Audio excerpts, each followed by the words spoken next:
Hello, my name is Donna Korchinski and I'm in Calgary. My step-grandfather, Harry Levitsky, we know him as Dito Levitsky, as we called him, was interned at Castle Mountain during the First World War. You know, the story of the First World War internment is a tragedy in more ways than one. It was a tragedy for the Ukrainian community as a whole, but it was also a tragedy for our family. Like my Dito story, so many of them were lost. That was the tragedy.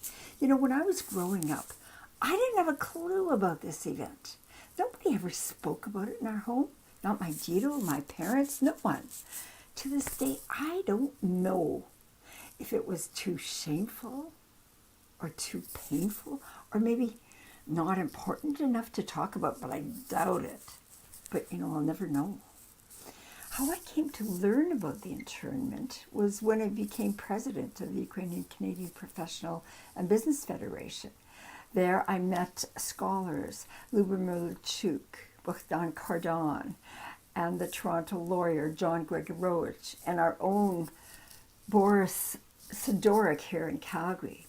These folks were working doggedly and passionately to tell the world about the internment and also seeking redress for this injustice from the Canadian government.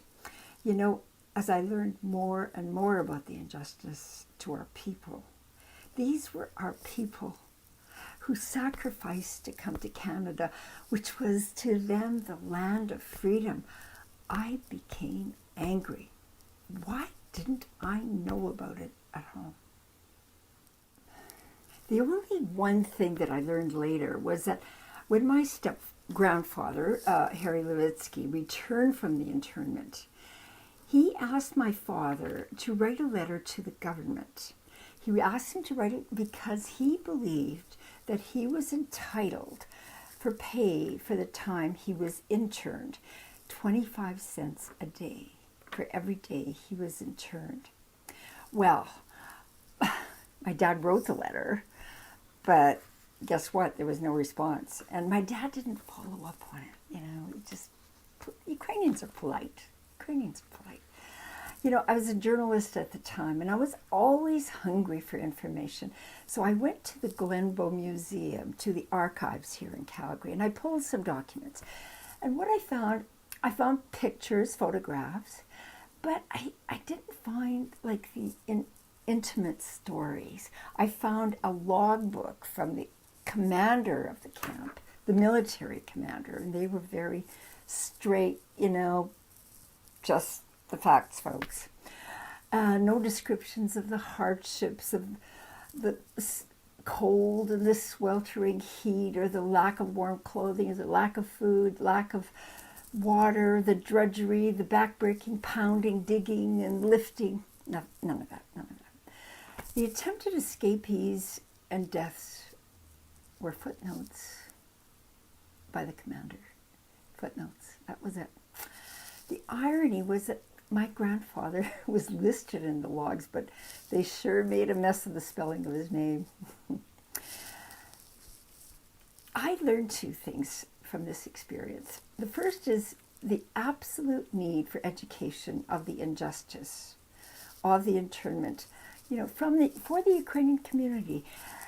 Education of the public in general, education in the schools, universities, neighbors, friends, family, community, especially the young people.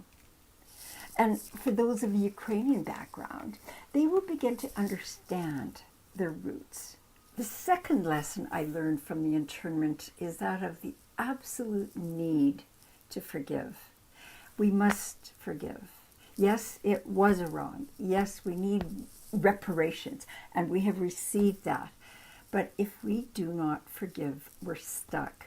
We remain perpetual victims. We can't move on. If we don't forgive, it eats us from the inside. It eats us individually as persons and as a community.